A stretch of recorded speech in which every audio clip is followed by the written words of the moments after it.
You must be downright determined to get yourself killed, huh?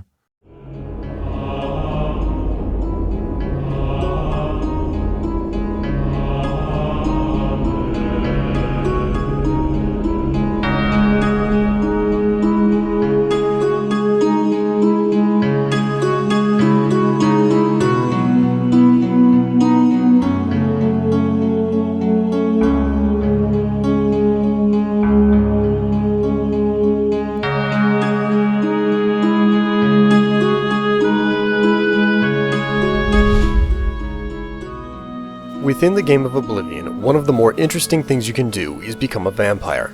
This is a very beneficial thing to do as it makes you stronger, gives you special spells, and grants you some incredible bonuses. However, because of the negative effects that are part of being a vampire, most people would rather not have anything to do with it. This raises the question of just how you go about curing yourself of being a child of the night. Ridding yourself of the cursed extended effects of porphyric hemophilia is far from easy. It's important that I tell you just how complex this cure quest can become. What you have to do in the game is not very complicated, just lengthy. The real problem is not the quest for the cure, but the holes in the game programming for the quest. I'll say straight out that the vampire cure quest is riddled with bugs and hang-ups, so before even trying to cure yourself of the condition, I strongly advise that you be certain that you are playing a copy of the game that is up to date. This way you will encounter the least number of problems. First off, no matter the platform, if you're playing a Game of the Year edition, all patches are built into the game disc and there's no need to bother checking for patches or updating. If you're not playing a Game of the Year edition, the following update methods are available. For players who are experiencing the game on a computer, patches can be downloaded from the official Bethesda Elder Scrolls website. If you're playing on an Xbox, updating is easy. All you have to do is make certain that you're connected to Xbox Live whenever you launch the game. Patches you should need will be automatically detected, and you'll be prompted to install them. If you're a PlayStation 3 owner, all PS3 copies are fully patched out of the box they're purchased in. However, this brings up the primary and most evident bug involved in the Vampire Cure quest. Unfortunately for PS3 owners, if you're using a Game of the Year edition, you cannot cure vampirism. Only the North American Game of the Year edition is affected, however. A normal copy has no problem, and the European edition has an active workaround. As for any additional glitches, I'll mention them when they would arise during gameplay. Now then, on to how to stop being an accursed vampire. Your first action is to travel to the Arcane University and speak to Romanus Polus, then inquire about the subject Cure Vampirism. There is a way, though it's not known to me. Romanus Polus will redirect you to the Count of Skingrad, Yanis Hasildor. It's important that I mention how you need to be in good graces with the Mages Guild to be redirected to Skingrad's Count. If you've been suspended from the guild, you will have to get yourself reinstated if you want to move on. Anyways, once you arrive at Castle Skingrad, speak to Hal Lurs so she can bring the Count to you. Once you meet the Count, and after an exchange of words, he will direct you to a location called Darklow, where a witch named Melisinde resides. When you travel to her shack, it's important to save your game just before entering her house, because for some odd reason, going inside is considered a crime. Upon entering the house, you must speak to her quickly, or she will turn hostile towards you. If you don't speak to her fast enough, simply reload the save and try again. After a short conversation, she'll send you off to find 5 empty Grand Soul Gems. Only after receiving this task, you will be able to find empty Grand Soul Gems in 3 nearby locations, each one only having a single gem. The first is in the Squandered Mine, just around the corner, northeast from the witch's shack. The gem is located on the level called Squandered Mine Windholes. The second is Crayfish Cave, south of her shack across the river.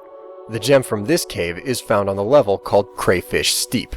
The third is in the Ayleid ruin Nornal, west of the witch's shack, a ways past the river.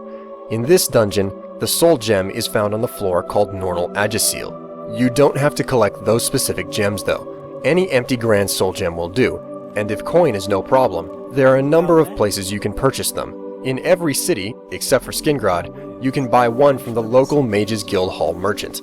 Also, you can steal them from locked display chests in the Coral Mages Guild Hall and the Arcane University. Thank you for your business. Regardless of how you acquire the soul gems, when you hand them to Melisinde, she will give you a list of ingredients to collect, so she can make the vampire cure. I believe I can create a potion that will do the trick. The first of the items on the list are 2 samples of bloodgrass, which are most easily found inside of Oblivion gates.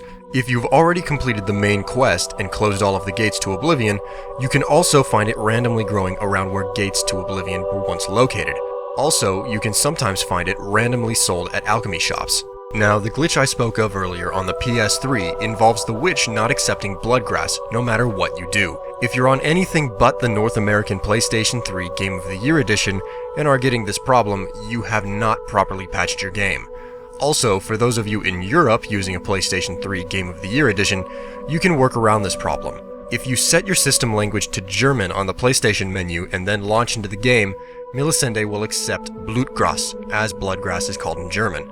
You can then save and change your system language back to your desired tongue, and that's it. And I just want to remind everyone that this workaround only works on the European Game of the Year edition and not the North American edition. I can guarantee you that. The second ingredient is garlic, 6 cloves to be exact. They are sold at random by inn owners in alchemy shops and can also be found hanging from support beams in many basements in Skingrad. Third on the list is 5 portions of nightshade. You can find these in the West Weald east of Skingrad. They're also sold at the main ingredient in the Imperial City and are also growing inside of the gates of the Arcane University.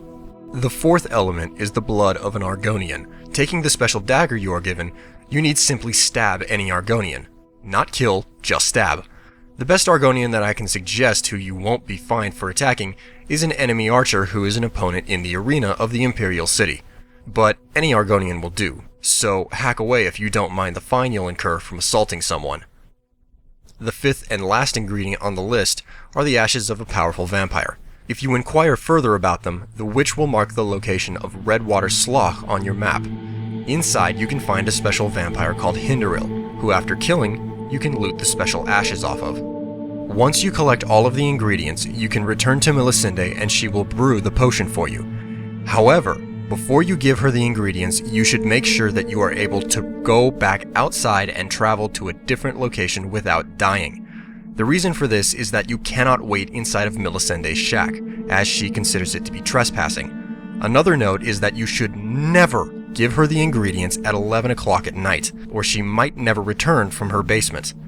She will need 24 hours to brew the potion. At this time, you have to leave her shack and find a different place to wait. When you return, if she is not in her house, simply wait a while, sometimes up to an extra day, and she should show up. Just in case, you should be saving at nearly every turn when you do this part of the quest, since so many things can go wrong. After she returns from her basement, she will give you 2 potions. One you can immediately drink to stop being a nasty vampire, and the second should be given to Yanis Isildur. And that's that. You'll have the cure and you don't have to do another thing. However, I'll come full circle and finish the rest of the quest. Return to Skingrad and speak again to Howlers. She will lead you to the Count.